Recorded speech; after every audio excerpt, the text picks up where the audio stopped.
Hello everyone, आप सभी लोगों का स्वागत है अपने हम एजुकेशनल चैनल हम सफ़र एकेडमी पे। आप सभी लोगों के लिए मैं इस चैनल पे बीएससी थर्ड ईयर जो आपका limit continuity differentiability of two variable function जो आपका यूनिट 4 का जो सिलेबस है वो यहाँ पर आपको डिस्कस करने वाले हैं। तो इसमें सबसे पहले अपन देखते हैं कि टू वेरिएबल फंक्शन होते क्या हैं, फिर उसका नेबरहुड किस तरह से टू वेरिएबल में डिफाइन होता है, और नेबरहुड के बाद डिलीटेड नेबरहुड, और डिलीटेड नेबरहुड के बाद हमारा जो लिमिट का कॉन्सेप्ट आता है, उसके बाद लिमिट के कॉन्सेप्ट के बाद फिर फंक्शन ऑफ कंटिन्यूटी डिफरेंशिएबिलिटी, और जो भी हमारा टॉपिक होगा वो वन बाई वन करके डिस्कस करेंगे तब। चलिए सबसे पहले देखते हैं function of two variable. Function of two variable क्या होता है, सबसे पहले अपन देख लेते हैं function of two variable.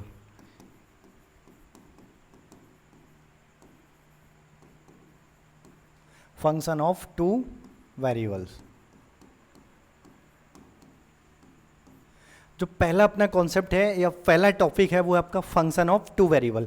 Function of two variable क्या होते हैं, तो देखो एक सबसे पहले एक यहाँ पर एफ कोई फंक्शन है, एफ कोई फंक्शन है, और यहाँ पर जो आपका डोमेन है वो रियल नंबर से रियल नंबर का कार्टेशियन प्रोडक्ट से रियल नंबर पर ही डिफाइन है।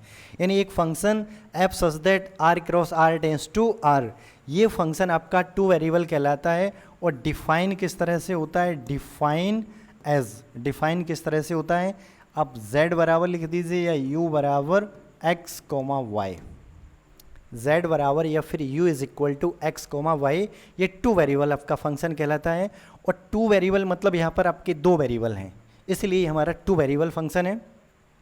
और टू वेरिएबल फंक्शन को सबसे पहले इसमें आप समझ लीजिए, यहाँ पर ये जो भी दिया जाता है जैसे कि r क्रॉस r, इसका मतलब क्या है कि रियल नंबर का रियल नंबर के साथ कार्टेशियन प्रोडक्ट, रियल नंबर का रियल नंबर के साथ कार्टेशियन प्रोडक्ट। यदि आपको रियल नंबर नहीं पता है कि रियल नंबर क्या होते हैं, तो आप एक बार में यहाँ पर आपको रियल नंबर से अवगत करा देते हैं कि रियल नंबर क्या होता है। रियल नंबर रेशनल और इरेशनल नंबर का यूनियन होता है, यानी परमेय अपरमेय संख्याओं का जो यूनियन होता है वो रियल नंबर होता है।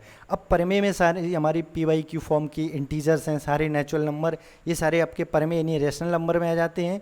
और इरेशनल नंबर में √2 √3 जो भी स्क्वायर रूट के अंदर जो परफेक्ट स्क्वायर ना हो, तो वो सारी संख्याएँ जैसे ई है पाई है, ये सारे हमारे रेशनल में आ जाते हैं। अगर मैं इनडायरेक्टली आपसे कहूँ कि केवल आप कॉम्प्लेक्स नंबर को छोड़ दो, कॉम्प्लेक्स मतलब समृद्ध संख्याओं को, यानी जिसमें आयोटा होता है, आई होता है, जो x प्लस आई वाली इस टाइप की जितनी संख्याएं हैं, इस संख्याओं को छोड़ दीजिए आप, जिसमें आई आता है, आयोटा आता है। उसके अलावा जो भी बची हमारी हैं सारे रियल नंबर्स होते हैं, सभी रियल नंबर्स होते हैं। और रियल नंबर की सिंपल प्रॉपर्टीज़ होती है कि आप कोई दो रियल नंबर को अगर आप जोड़ोगे तो जो नया आपका संख्या आएगा वो भी एक रियल नंबर होगा। यदि आप दो रियल नंबर का प्रोडक्ट करोगे, मल्टीप्लाई करोगे, तो उसके बाद जो नया आपका नंबर बनेगा वो भी एक रियल नंबर आएगा। यदि आप दो रियल नंबर का डिवाइड करोगे, वट जो डिनोमिनेटर में है वो आपका ज़ीरो नहीं होना चाहिए, यानी डिवाइडेशन करोगे आप टू रियल नंबर का, वो अगेन आपका एक टू रियल नंबर होगा। तो इस तरह से यहाँ से हम क्या कहेंगे कि ये रियल नंबर का, अगर हम रियल नंबर के साथ कार्टेशियन प्रोडक्ट करते हैं तो यहाँ से मुझे इस तरह से नंबर्स मिलते हैं x comma Y, such that x comma Y ये दोनों कहाँ से आते हैं, रियल नंबर से। यानी कार्टेशियन प्रोडक्ट इस तरह से डिफाइन होता है, कार्टेशियन प्रोडक्ट इस तरह से आपका डिफाइन होता है। जो पहला इसमें कार्टेशियन प्रोडक्ट में सिंपल सी इसकी डेफिनेशन होती है कार्टेशियन प्रोडक्ट की, कि कार्टेशियन प्रोडक्ट दो सेट का होता है। सबसे पहले हो सकता है कि वो दो सेट, अगर एक सेट है तो उसका उसी के साथ कार्टेशियन प्रोडक्ट हो। तो कार्टेशियन प्रोडक्ट में वो सभी एलिमेंट्स ऑर्डर पेयर फॉर्म वाले आते हैं, जिनका पहला एलिमेंट रियल नंबर से है। अगर दोनों सेम सेट हैं तो दूसरा एलिमेंट भी रियल नंबर से। अगर ये यहाँ पर अलग है, जैसे कि मैं यहाँ से AB लिखना चाहूँ, AB, अगर एक सेट A है और दूसरा सेट B है, अगर इनका हम कार्टेशियन प्रोडक्ट करते हैं तो यहाँ से समझ लीजिए इसको, पहले फिर आगे अपना वेरिएबल वाला फंक्शन को डिस्कस करते हैं। ए बी हमारे दो नन एम्प्टी सेट है, मतलब ये एम्प्टी नहीं है, एम्प्टी का मतलब इसमें कुछ ना कुछ एलिमेंट ज़रूर होंगे, ठीक है। अब इनके सेट में क्या होगा, सारे ऑर्डर पेयर आएंगे, जिन ऑर्डर पेयर में जो पहला एलिमेंट है वो पहले सेट से होगा और जो दूसरा एलिमेंट है वो दूसरे सेट से होगा। जो यहाँ कार्टेशियन प्रोडक्ट में लिखा जाता है, ये पहला एलिमेंट इस पहले सेट से और ये दूसरा एलिमेंट इस दूसरे सेट से होता है। तो इस तरह के जितने ऑर्डर पेयर बनेंगे वो सारे ऑर्डर पेयर या उनका कलेक्शन होगा उन सभी ऑर्डर पेयर का, वही कहलाता है कार्टेशियन प्रोडक्ट। तो ये जो कार्टेशियन प्रोडक्ट, अगर यहीं ए बी दोनों आपके ए एंड बी दोनों सेम नंबर यानी रियल नंबर रख देते हैं तो फिर ये आपका रियल नंबर का कार्टेशियन प्रोडक्ट बन जाता है रियल नंबर के साथ। क्योंकि अब ये इसको हमें डिस्कस करना क्यों ज़रूरी था, क्योंकि यहाँ पर ये फंक्शन टू वेरिएबल डिफाइन होता है r टेंस टू r, और यहाँ पर जो लिखा जाता है ना x बाई, ये x बाई दोनों इंडिपेंडेंट वेरिएबल होते हैं और z डिपेंड करता है x बाई पे, इसलिए z क्या हो जाता है डिपेंडेंट वेरिएबल। तो यहाँ पर जब भी हमें कहीं भी एक छोटा सा टॉपिक और आता है, फिर उसके बाद आगे चलते हैं, एक इस तरह से आता है रियल वैल्यूड फंक्शन। एक टॉपिक आता है क्या जनरली हम लोगों को देखने को मिलता है, एक real valued function. Real valued function आपको कभी देखने को मिला होगा, real valued function. Real valued function से हमारा मतलब क्या है कि यदि एक फंक्शन ऐसी, चाहे वो टू वेरिएबल हो या फिर सिंगल वेरिएबल हो, कोई भी वेरिएबल हो। अब सिंगल वेरिएबल लिखेंगे तो यहाँ पर r क्रॉस r नहीं लिखते हैं, केवल r एक बार लिखते हैं। तो आपका जो single valued real valued function single variable में क्या होता है, एक ऐसा फंक्शन, एक ऐसा फलन, फंक्शन का मतलब अपन लोग हिंदी में जो फलन पढ़ के आए वही फंक्शन है, ठीक है। एक ऐसा फलन जिसकी रेंज रियल नंबर का सबसेट हो, उसको हम बोलते हैं रियल वैल्यूड फंक्शन। यानी यहाँ पर हम अगर आपको एग्जाम्पल के तौर पे क्या एफ एक्स बराबर एक सिंपल सा अपना एक्स स्क्वायर रख लेते हैं, F X is equal to simple सा अपना एक्स स्क्वायर रख लेते हैं। अब यहाँ से हम एक्स की वैल्यू हम कुछ भी रखें, लेकिन जो उसके रखने के बाद इस फंक्शन में एक्स की वैल्यू आप कुछ भी रखो और वैल्यू कैलकुलेट करोगे तो जो आ रहा है नंबर वो रियल नंबर होना चाहिए, रियल नंबर के बाहर नहीं जाना चाहिए। तो इस तरह के फंक्शन को अपन बोलते हैं रियल वैल्यूड फंक्शन। मतलब उसकी सारी जो वैल्यू आएंगी वो सभी रियल यानी वास्तविक वैल्यू होंगी, तो अभी इसको हम रियल वैल्यूड फंक्शन बोलते हैं। तो इसी के अकॉर्डिंग यहाँ जो हमारा, जब भी हम फंक्शन ऑफ टू वेरिएबल यहाँ पर पढ़ रहे हैं, जो अपने बीएससी थर्ड सेमेस्टर में जो BS function of two variable, इसको हम सेवरल वेरिएबल फंक्शन भी बोलते हैं। ये जो पढ़ रहे हैं यहाँ पर समझ लीजिए कि इसका जो डोमेन है वो रियल नंबर ही है, रियल नंबर का रियल नंबर के कार्टेशियन प्रोडक्ट है। तो इसका मतलब वैल्यू हमेशा रियल नंबर, और जो रेंज भी आएगी वो कहाँ से आएगी, एक रियल नंबर ही आएगी, ठीक है। मतलब मुझे कुल मिला के सिंपली अगर आपको लैंग्वेज में समझाऊँ कि कोई भी फंक्शन हम पढ़ रहे हैं, हमें रियल नंबर के बाहर नहीं जाना है। रियल नंबर का मतलब जो वास्तविक संख्या हम लोगों ने पढ़ रखा है, वास्तविक संख्या में रहकर ही मुझे इसका स्टडी करना है। तो चलिए अब देखते हैं नेक्स्ट। तो आपके कुछ एग्जाम्पल लेके चलते हैं हम। एग्जाम्पल किसके, टू वेरिएबल फंक्शन के। देखो एग्जाम्पल को मैं ईजी भी लिखता हूँ, जी इस तरह से भी एग्जाम्पल को लिख देते। इसका मतलब होता है ईजी का मतलब example of gratia. Example of gratia journal आपको बुक्स में इजी लिखा मिल जाए तो समझ लीजिए कि इजी का मतलब क्या है, एग्जाम्पल ही अपना, ठीक है। तो इसमें कंफ्यूज नहीं होना है इजी को देख के। अब एक एग्जाम्पल लेते हैं, जैसे कि जर्नल एक function x comma Y, function x comma Y जैसे एक्स स्क्वायर है plus Y square over X plus Y, ये आपका टू वेरिएबल फंक्शन है। देखो ये सिर्फ नोटेशन होता है, संकेतांक होता है कि इसमें दो, लेकिन वास्तव में जो फंक्शन होता है, जो राइट हैंड साइड लिखा है, ये फंक्शन होता है। तो ये टू वेरिएबल फंक्शन है। इस तरह से और भी मैं डिफरेंट अपन एग्जांपल ले सकते हैं, ज़रूरी नहीं एक्स क्यूब प्लस वाई, इस तरह से भी, मतलब कुछ भी रैंडम आप लिख दो, कुछ भी रैंडम लिख दो, ये सारे हमारे क्या हैं, टू वेरिएबल फंक्शन हैं। ये सारे टू वेरिएबल फंक्शन है। आप कुछ भी रैंडम लिखोगे आप इस तरह से एक्स वाई के टर्म्स में, तो ये सभी टू वेरिएबल फंक्शन है। जैसे हम यहाँ पर साइन के फॉर्म में लिख दें साइन एक्स ओवर वाई, तो ये भी आपका टू वेरिएबल फंक्शन है। To variable function several variable function भी बोलते हैं। तो इस तरह से ये सभी एग्जाम्पल हमारे किसके हैं, टू वेरिएबल फंक्शन। सपोज यहाँ पर एक्स बाई, हो सकता है कि ज़रूरी नहीं कि एक्स ही बाई लिखा मिले, कभी आपको ऐसा भी लिख सकते हैं U is equal to sine inverse y upon X. मतलब u का मतलब अगर यहाँ पर राइट हैंड साइड देखिए कि अगर x बाई दो वेरिएबल हैं तो u फंक्शन है x बाई का, तो u भी लिखा मिल सकता है, z भी मिल सकता है, या इस तरह से f y। ये डिफरेंट आपके सिंबल आपकी बुक में या फिर जो आपके सिलेबस में आपको देखने को मिलेंगे। सबसे पहले आप इन सिंबल को समझ लीजिए, इस तरह से लिखें, ये सारे टू वेरिएबल फंक्शन है अपने। टू वेरिएबल फंक्शन इस तरह के हैं सर। अब मुझे टू वेरिएबल फंक्शन में क्या, सबसे पहला टॉपिक अपना है लिमिट। अपन को सबसे पहला टॉपिक पढ़ना है टू वेरिएबल में, वो क्या है, लिमिट। यदि अपन लिमिट सबसे पहले पढ़नी है, लिमिट, ये कलर को चेंज कर लेते भाई, ये कुछ अट्रैक्टिव नहीं लग रहा है। सबसे पहला टॉपिक अपना क्या है, लिमिट। और लिमिट पढ़ने से पहले अपन देख लेते हैं कि लिमिट बहुत बाद का टॉपिक है, लिमिट से पहले हम लोगों को आना चाहिए, लिमिट से पहले, लिमिट बाद में पढ़ना है, लिमिट से पहले आप लोगों को आना चाहिए एक क्या, नेबरहुड।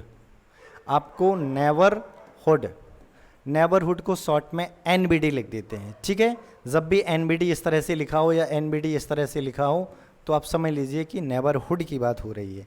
नेबरहुड आना चाहिए।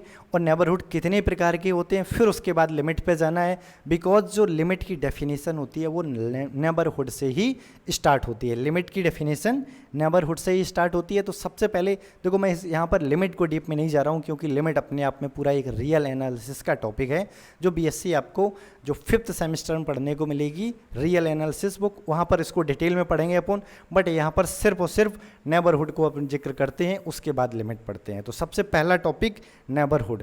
नेबरहुड में क्या आपका एनबीडी। नेबरहुड यहाँ पर दो टाइप के पढ़ने को मिलेंगे, दो टाइप के नेबरहुड। सबसे पहला जो आपका नेबरहुड है वो है आपका सर्कुलर,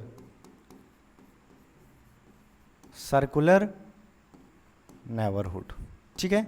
सर्कुलर नेबरहुड, नेबरहुड को शॉर्ट में एनबीडी लिखते हैं। सर्कुलर नेबरहुड से क्या है, इसको देखो वाई ग्राफ समझते हैं सबसे पहले। वाई ग्राफ सिंपल सा टॉपिक है। अब ये सर्कल आपका कहीं भी हो सकता है, ज़रूरी नहीं कि यहीं हो, इस साइड भी इधर भी हो सकता है, कहीं भी सर्कल है, मतलब वो पॉइंट पे डिपेंड करता है, ठीक है, वो पॉइंट पे डिपेंड करता है। सपोज इस तरह से ये आपका एक्स एक्सिस है, ये वाली, और ये वाली आपकी वाई एक्सिस है, ये वाली एक्स एक्सिस, और ये ऑरिजिन है।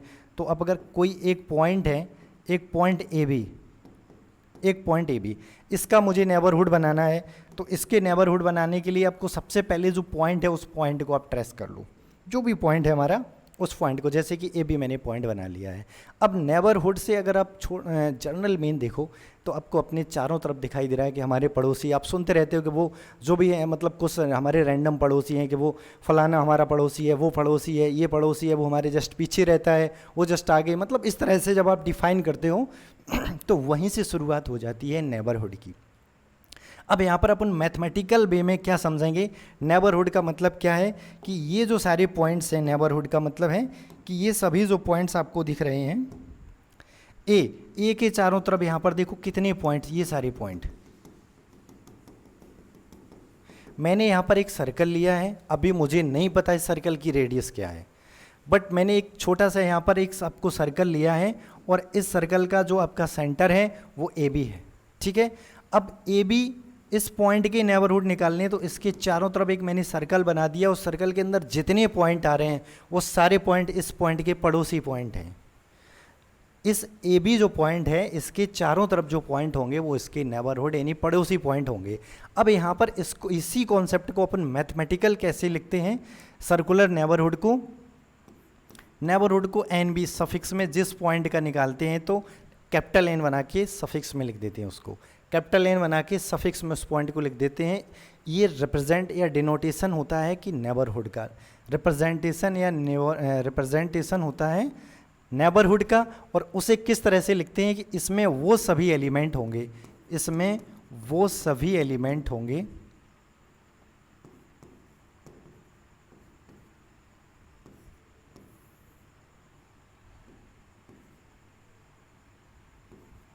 ठीक है। एक मैंने यहाँ पर क्या लिया, एक रेडियस ले लिया है, एक रेडियस यहाँ पर, इसका स्क्वायर हटा देते हैं, स्क्वायर रूट अच्छा नहीं लग रहा है इसमें, इसको हटा देते हैं अपन, ठीक है। अगेन लिखते हैं x माइनस ए का whole square plus y minus b का whole square less than radius का स्क्वायर। यहाँ पर मैंने एक r क्या है, r एक रेडियस है इस सर्कल की, या फिर आप डिस्क कह सकते हो, क्योंकि ये सर्कल में सिर्फ बाउंड्री होती है, इसमें अंदर के भी पॉइंट ले रहे हैं। तो ये जो डिस्क है, इस डिस्क की रेडियस कितनी है, r, जहाँ पर r एक आपका very small positive real number है, जहाँ पर r क्या है, स्मॉल पॉजिटिव रियल नंबर है। तो यहाँ पर वो सभी एलिमेंट आएंगे इस सेट में, इस नेबरहुड में वो सभी एलिमेंट्स आएंगे। एक बार मैं इसको और डिटेल में लिख देता हूँ, इसमें वो सभी एलिमेंट्स आएंगे जो इस कंडीशन को सेटिस्फाई करेंगे। किस कंडीशन को? इस सर्कुलर कंडीशन को।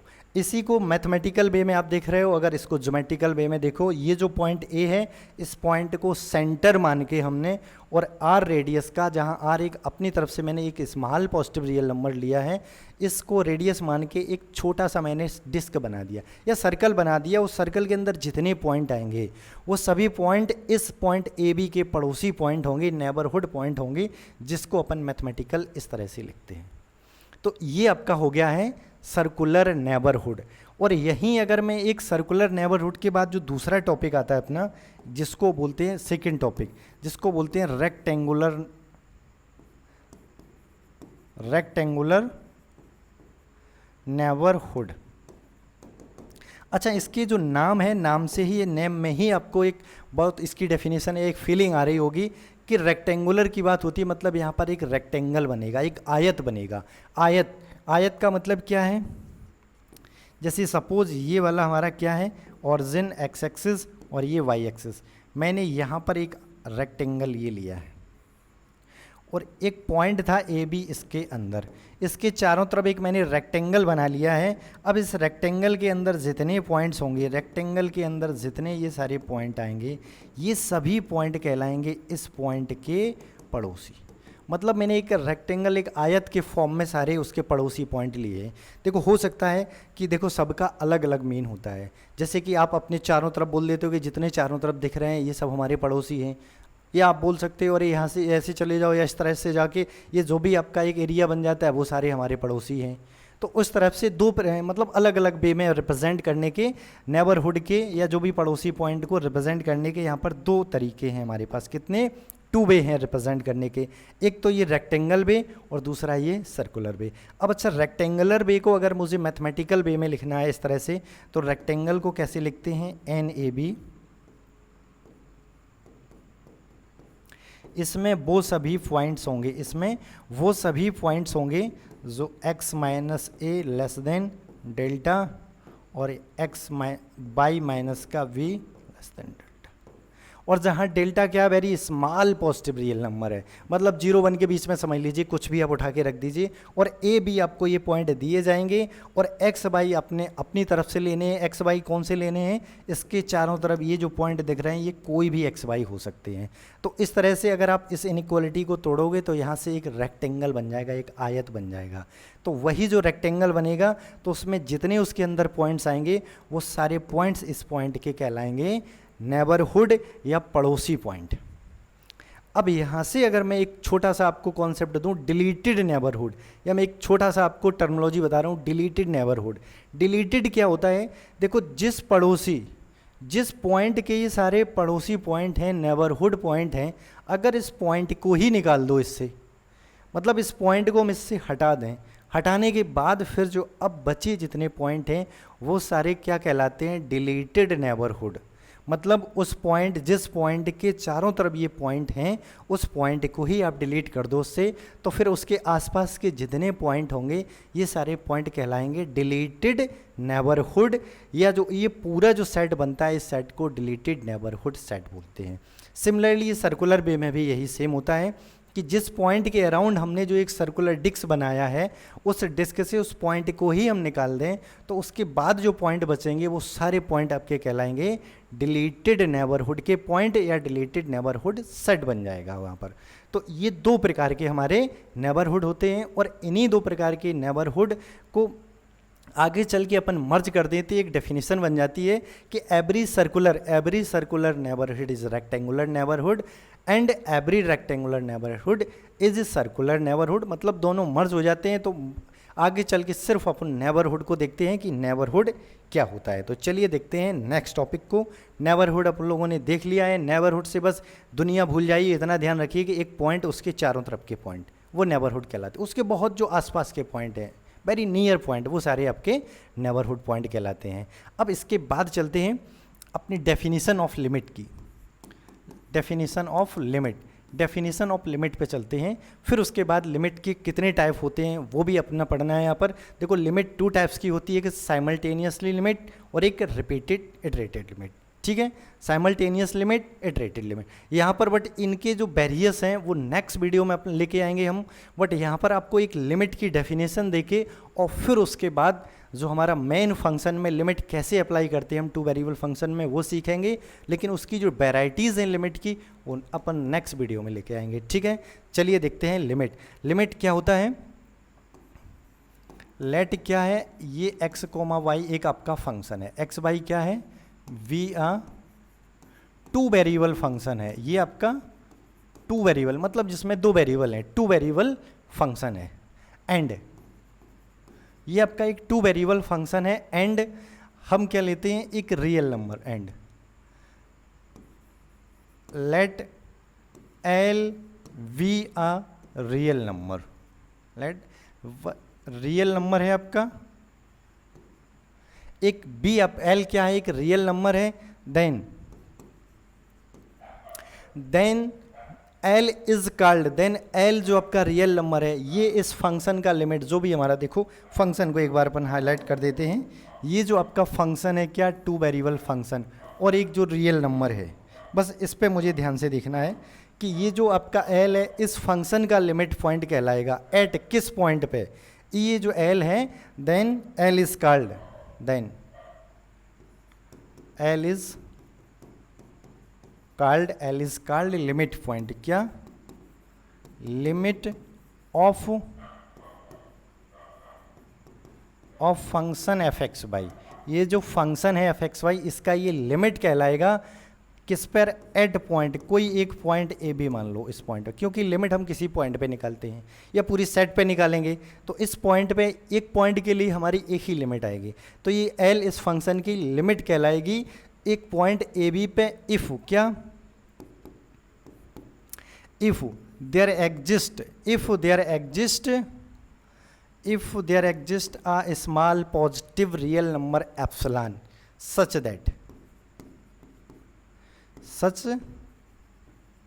that यदि ये हमारा जो L है, फिर से एक बार में जो पॉइंट्स मेन पॉइंट्स हैं उसको हाईलाइट करते हैं, और जब भी आप क्या डेफिनेशन पढ़ा करो, तो सबसे पहले उसमें की पॉइंट ढूंढा करो कि भाई इस डेफिनेशन में की पॉइंट कौन सी है, की पॉइंट से मीन्स इंपॉर्टेंट पॉइंट, या जो ऐसे वर्ड कौन से हैं जिनसे पूरे डेफिनेशन का मीन निकल रहा है। तो यहाँ पर आपका क्या, ये जो आपका L कहलाएगा सच दैट का मतलब यदि क्या इस कंडीशन को ये सेटिस्फाई करता है, minus L less than epsilon. This is basic definition of for every X Y, जो भी हमारा डोमेन होगा, रियल नंबर या जो भी सेट होगा वहाँ से, ठीक है, ये हमारी बेसिक डेफिनेशन है किसकी, this is basic definition of limit. फिर से एक बार समझ लेते हैं इस डेफिनेशन को। इसमें लिखा है कि एक function two variable function X Y है, एल कोई एक रियल नंबर है, इस फंक्शन का लिमिट पॉइंट कहलाएगा किस, इस पॉइंट ए बी पर, किस पॉइंट पे, इस पॉइंट ए बी पर यदि कोई मुझे ऐसा रियल नंबर मिल जाए, एक मुझे ऐसा रियल नंबर मिल जाए जिसके रिस्पेक्ट में ये हमारी इनइक्वालिटी सेटिस्फाई करे या इनइक्वालिटी होल्ड हो, तो फिर जो एल है इस फंक्शन का लिमिट पॉइंट कहलाता है। इसको हम दूसरी भाषा में दैट इज करके भी, कैसे अदर लैंग्वेज में भी इसको अपन लिखेंगे किस तरह से, लिमिट एक्स कोमा वाई, क्योंकि यहाँ पर दो वेरिएबल हैं इसलिए दोनों को एक साथ लेके चलो, X comma Y F X is equal to L, इसको लिमिट के फॉर्म में इस तरह से लिखते हैं अपन। ठीक है, ये जो आपका फंक्शन है तो आप इस फॉर्म में लिखो, क्योंकि ये हमें बहुत ही कम यूज़ करने वाले हैं, अपना पूरा जो भी अपना टॉपिक होगा उसमें हम इस तरह का, बट ये बेसिक डेफिनेशन है या क्लासिकल डेफिनेशन है, तो इसलिए आपको इंट्रोड्यूस कराना था मुझे इससे, बट यहाँ पर समझ लीजिए कि बस इस तरह से अपन को यूज़ करना है। या फिर इसके आगे चल के जो मैं टू टाइप्स की लिमिट्स आपको, जो साइमल्टेनियस या रिपीटेड लिमिट्स की बात कर रहा हूँ, इटरेटेड लिमिट्स की बात, उसको देखेंगे, उसके ऊपर ही क्वेश्चन को अपना इर्द गिर्द इधर उन्हीं को अप्लाई करेंगे। इस डेफिनेशन को, यानी क्लासिकल डेफिनेशन को बहुत ही कम यूज़ करते हैं, ठीक है, या फिर आप इसको बोल सकते हो। चलिए अब देखते हैं आगे, एक लिमिट का जो मेन आपका कॉन्सेप्ट है टू वेरिएबल फंक्शन में, वो समझते हैं। ठीक है, एक एग्जाम्पल लेते हैं अपन।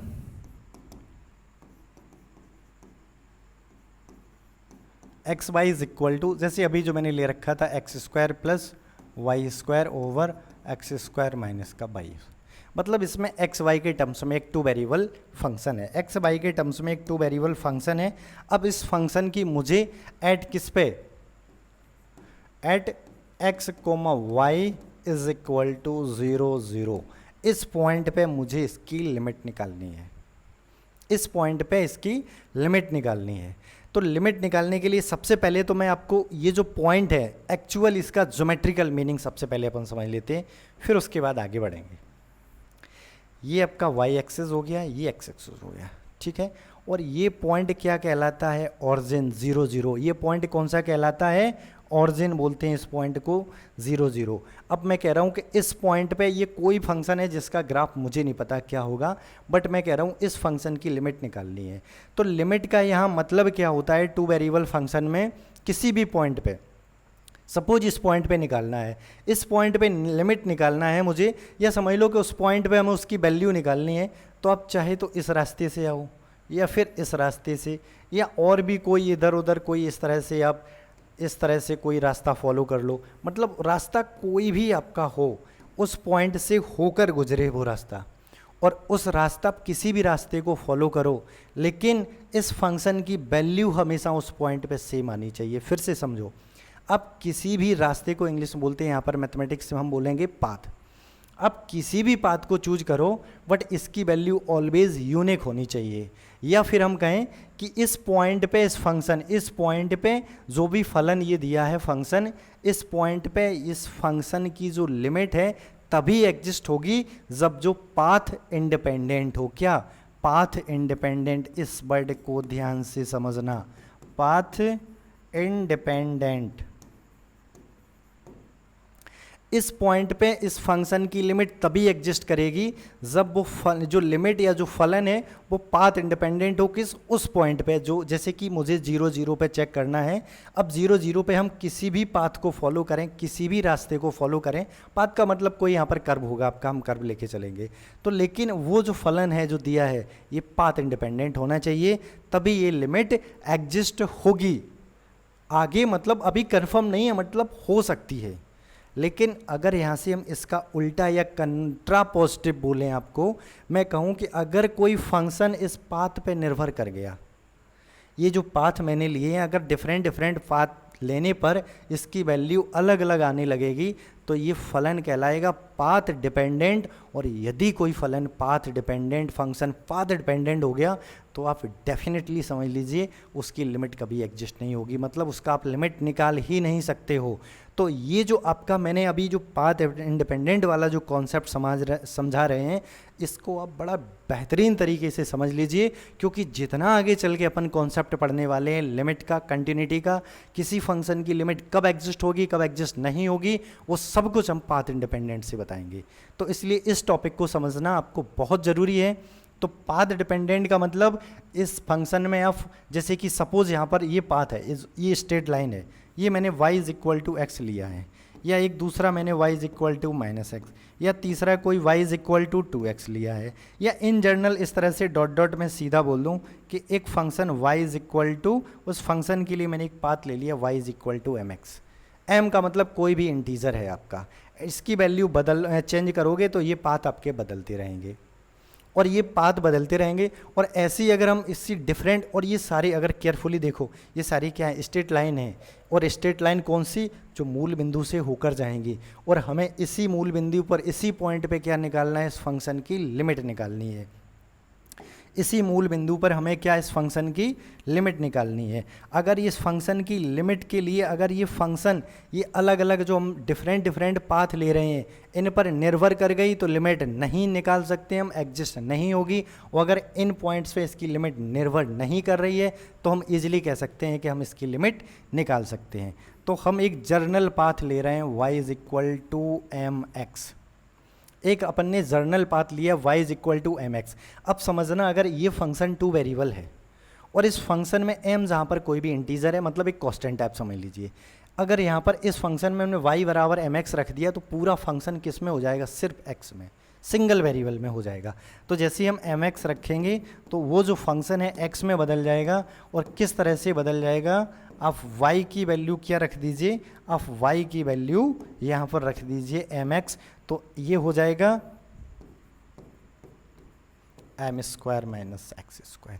अब इसको अगर आप केयरफुली देखिए, अब इसको केयरफुली देखिए, एक्स स्क्वायर ऊपर से कॉमन आ जाएगा, एक्स स्क्वायर नीचे से, तो यहाँ से बच जाएगा क्या, एम स्क्वायर और 1 माइनस एम स्क्वायर। अब यहाँ पर केयरफुली देखिए, मैंने जैसी एक path y is equal to M X लिया, अब ये जो पूरा जो वैल्यू निकल के आई यहाँ से एक्स वाई गायब हो गए, खत्म हो गए। एक्स वाई गायब होने के बाद बचा क्या, सिर्फ और सिर्फ m। अब m का मतलब है जैसे m अगर यहाँ पर, जैसे कि इसको थोड़ा क्लीन कर देते हैं, ये ज़्यादा ही कॉम्प्लिकेटेड बन गया भाई, इसको क्लीन कर देते अपन फिर समझते। y is equal to M X का मतलब है y अगर m की वैल्यू 1 रखेंगे तो ये लाइन आएगी, अगर m की वैल्यू 1 रखेंगे तो ये y is equal to X line आएगी, और m की वैल्यू अगर 1 से बड़ी तो ये लाइन ऊपर को खसकने लगेगी, 1 से छोटी तो नीचे। लेकिन ये जा हमेशा ओरिजिन से रही है, मूल बिंदु से होकर गुजर रही है। तो इस तरह से अगर हम m की अलग अलग वैल्यू रख रहे हैं तो यहाँ पर इस फलन का मान देखो, m बराबर 1 रखा, m बराबर 1 रखने पर इनफाइनाइट आ जाएगी वैल्यू, इन्फिनिटी। m बराबर अगर 2 रखा तो इसकी वैल्यू कुछ नेगेटिव। इस तरह से m की वैल्यू हम बदलते जाएंगे तो इसकी वैल्यू बदलती जाएगी। अब ये जो फलन था आपका, ये जो फंक्शन था, अब ये डिपेंड किस पे कर गया, इस पाथ पे ही तो डिपेंड कर गया, y is equal to M X पे, क्योंकि इसकी वैल्यू चेंज करते ही पूरे हमारे फंक्शन की वैल्यू चेंज हो रही है ना इसकी। जैसे m की वैल्यू बदलेंगे इस फंक्शन का पूरा वैल्यू चेंज होने लगेगा। तो अब यहाँ से इसको बोलते हैं कि जैसे ये m पे निर्भर कर गया तो ये जो फलन था ये हो गया है पाथ डिपेंडेंट, क्योंकि हमने जो एक पाथ लिया है, कौन सा, y is equal to M X जो पाथ लिया है, और इसको रखते ही x y दोनों गायब हो गए, सिर्फ m बचा। और m की जैसे आप अलग अलग वैल्यू रखोगे तो इसके अलग अलग यानी डिफरेंट डिफरेंट मान आने लगेंगे। तो इस तरह के फलन को बोलते हैं हम पाथ डिपेंडेंट। और यदि कोई फलन या कोई फंक्शन पाथ पर निर्भर कर रहा है तो उसकी लिमिट एग्जिस्ट नहीं होगी। तो इसके बाद सीधा अपन क्या बोल देंगे कि जो फंक्शन था एफ एक्स, कौन सा, जो फंक्शन था अपना f x comma Y is equal to x square plus Y square और x square minus y square, इसकी जो लिमिट होगी, लिमिट कौन सी, x y tends to 0,0 f x comma Y is equal to limit x comma y tends to 0,0 और यानी x square plus Y square over x square minus का y square, और यहाँ पर लिखोगे आप क्या, नॉट एग्जिस्ट। ठीक है, ये जो फलन है इसकी लिमिट एग्जिस्ट नहीं होगी। नहीं होगी क्यों, बिकॉज करके आप यहाँ पर ये भी आप रीजन लिख सकते हो, सिंस ये जो फलन है, ये फलन क्या है, ये पाथ डिपेंडेंट है। पाथ किस पॉइंट पे, सॉरी किस पॉइंट पे, 0,0 पे, किस पॉइंट पे, ये एक्स वाई की जो वैल्यू है 0,0, इस पॉइंट पे ये पाथ डिपेंडेंट है, इसलिए इस पॉइंट पे इस फलन की लिमिट एग्जिस्ट नहीं होगी, नहीं निकाल सकते हम। तो ये इस तरह से हम जो अभी तक मैंने इस वीडियो में सीखा क्या, कि आपको यदि किसी 2 वेरिएबल फंक्शन की लिमिट निकालनी है तो उसके लिए आपको डिफरेंट पाथ एक बार चेक कर लेना है। अगर कोई लिमिट पाथ डिपेंडेंट हो गई तो उसकी फिर आपको लिमिट की कोई टेंशन ही नहीं, वो एग्जिस्ट ही नहीं करेगी। अगर वो पाथ इंडिपेंडेंट है तो आगे फर्दर अपन लिमिट चेक करेंगे। आगे फर्दर जो क्लासिकल डेफिनेशन है उस क्लासिकल डेफिनेशन को लगाएंगे, जो F x comma Y minus L less than epsilon mod के अंदर, उस डेफिनेशन को अप्लाई करेंगे, उससे चेक करेंगे। अगर कोई पाथ डिपेंडेंट है तो लिमिट नॉट एग्जिस्ट। और आगे चल के जैसे हम अपन एक कंटिन्यूटी पढ़ेंगे 2 वेरिएबल फंक्शन की, और अगर किसी फंक्शन की लिमिट एग्जिस्ट नहीं है तो वो कभी भी उस पॉइंट पे कंटिन्यूस नहीं हो सकता है। तो आगे जब कंटिन्यूटी वाला टॉपिक आएगा तो अब लिमिट आपको बहुत ही वहाँ पर यूज़फुल कॉन्सेप्ट है। विदाउट लिमिट की आप कंटिन्यूटी कभी नहीं आगे पढ़ सकते हो, तो आपको लिमिट बहुत अच्छे से पढ़ना है। आपको नेक्स्ट जैसी मैं लेक्चर, जो भी नेक्स्ट लेक्चर लेके आऊँगा उसमें सबसे पहले लिमिट की 2 टाइप्स लिमिट जो मैंने बताया है, साइमल्टेनियसली या फिर इटरेटेड लिमिट, ये जो आपके 2 टाइप्स ऑफ लिमिट्स हैं इनको सबसे पहले मुझे वहाँ पर डिस्क्राइब करेंगे 2 टाइप्स लिमिट को। और इस तरह के डिफरेंट हम फंक्शन लेके आएंगे, डिफरेंट फंक्शन एग्जाम्पल जिसकी लिमिट्स निकालेंगे। और कुछ सिलेक्टेड मैं यहाँ पर आपको पाथ दे रहा हूँ, जो आगे अपन जो पाथ यूज़ करने वाले हैं वो X Y is equal to, एक तो जैसे एम एक्स है, एम की वैल्यू ऑफ 1 2 इस तरह से रख सकते हो, या Y is equal to M X square भी बोल सकते हो, Y square is equal to M X भी इस तरह से, और या फिर आपको Y is equal to X minus M X cube इस तरह से, वाई इज इक्वल टू, कभी कभी 1/x भी ज़रूरत पड़ सकती है मुझे, इस तरह से भी, यानी Y is equal to 1/x, या डिफरेंट वे में आपको इसी तरह की ये जो पाथ हैं ये आपको कुछ सिलेक्टेड पाथ हैं, या यहाँ पर आपका y is equal to X plus का एम एक्स क्यूब या एम एक्स स्क्वायर, मतलब ये जो आपके कर्व हैं यानी y और x के बीच जो कर्व आपने पढ़े हैं ये हमारे यहाँ पर सीधे एक पाथ की तरह हम इसको यूज करके और वहाँ से चेक करेंगे कि वो लिमिट पाथ डिपेंडेंट है या फिर नहीं। अगर वो पाथ डिपेंडेंट है तो हम कहेंगे कि लिमिट नॉट एग्जिस्ट, यदि वो पाथ इंडिपेंडेंट है तो फर्दर अपन क्लासिकल डेफिनेशन को अप्लाई करेंगे। हम सीधा नहीं बोल सकते कि लिमिट होगी, हाँ, बट रैंडम कुछ केस होते हैं जहाँ पर हमेशा लिमिट एग्जिस्ट हो जाती है। अब चलते हैं, हम कुछ आपको स्पेशल फंक्शन यहाँ पर बताने वाले हैं। स्पेशल फंक्शन जो हमेशा कंटिन्यूअस होते हैं, इस चीज़ को आप ध्यान रखो। कुछ स्पेशल फंक्शन,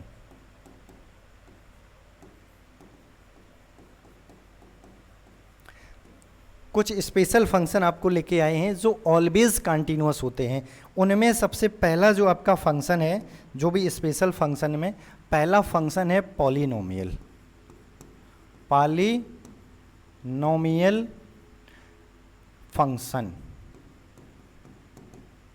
ठीक है।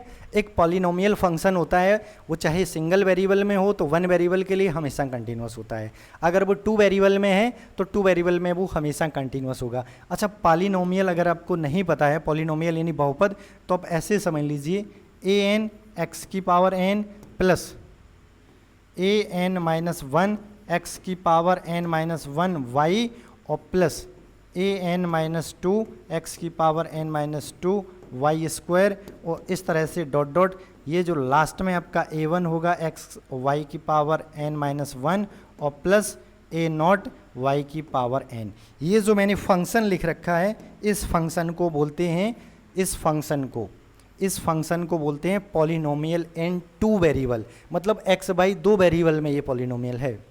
अगर यहाँ से x ही x होगा तो एक वेरिएबल में पॉलिनोमियल हो जाएगा, यानी बहुपद।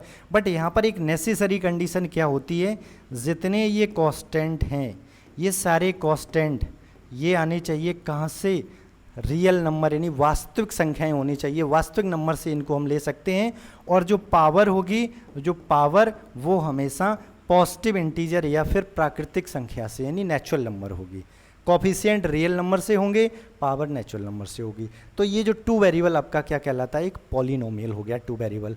और ये जो 2 वेरिएबल फंक्शन ऑलवेज कंटिन्यूअस होते हैं, 2 वेरिएबल फंक्शन ऑलवेज कंटिन्यूअस होते हैं। अब इस पॉलिनोमियल को आप कहीं साइन या e की पावर x, लॉग में, एक्सपोनेंशियल फॉर्म में, inverse, sign inverse, cos inverse, इस तरह से कहीं भी हम यूज करेंगे तब भी वो फंक्शन हमेशा कंटिन्यूअस होता है।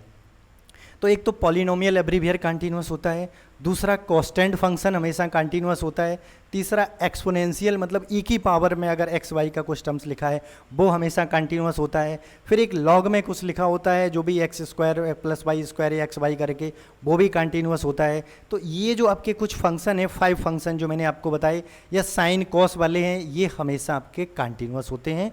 और कंटिन्यूअस होने के लिए तो भाई लिमिट एग्जिस्ट होनी चाहिए, तो इन सारे फंक्शन की लिमिट भी एग्जिस्ट होती है। तो इस तरह से आपको ये कुछ फंक्शन डायरेक्टली याद रखने चाहिए, और फिर नेक्स्ट वीडियो में जब भी आएंगे तो हम इसके नेम भी लिखेंगे और साइमल्टेनियस लिमिट भी आपको, और इटरेटेड या रिपीटेड लिमिट भी एक्सप्लेन करेंगे। और कुछ बहुत सारे, कुछ नहीं, मैं जो भी मोस्ट प्रोबेबल आपके क्वेश्चन होंगे यहाँ पर सॉल्व करेंगे। 2 वेरिएबल फंक्शन के सबसे पहले लिमिट निकालेंगे, फिर उसी को बताएंगे ये कंटिन्यूअस होगा कि नहीं, और इस तरह से फर्दर जो भी हमारा नेक्स्ट वीडियो होगा उसमें बहुत सारा आपको सीखने को मिलने वाला है। इस वीडियो में बस इतना ही, नेक्स्ट वीडियो में फिर मिलते हैं आप लोगों के सामने, तब तक के लिए नमस्कार, ठीक है, ओके फ्रेंड्स।